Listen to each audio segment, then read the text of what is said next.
हम लोग आज जा रहे हैं घूमने केओंझर डिस्ट्रिक्ट, वाटरफॉल देखने और जंगल थोड़ा देखेंगे कैसे क्या है।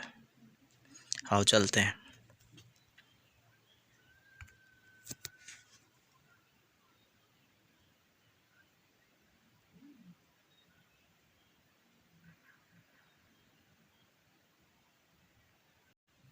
दोस्तों ये देख रहे हैं रास्ता खराब गजब का है। दोनों तरफ पेड़ ही पेड़ है, बीच में रास्ता गया हुआ है।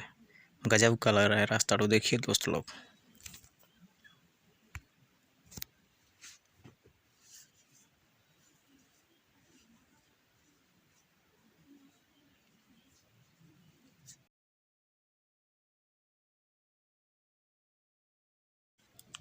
जंगल का व्यू, आसमान का व्यू गजब का आ रहा है। देखिए दोस्त लोग, आसमान का रास्ता तो देखिए रहा है।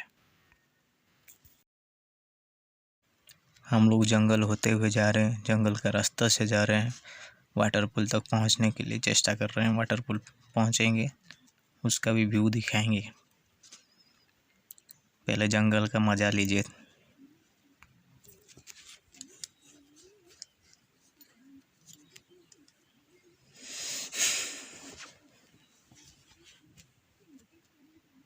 जंगल का सीनरी बहुत गजब का है।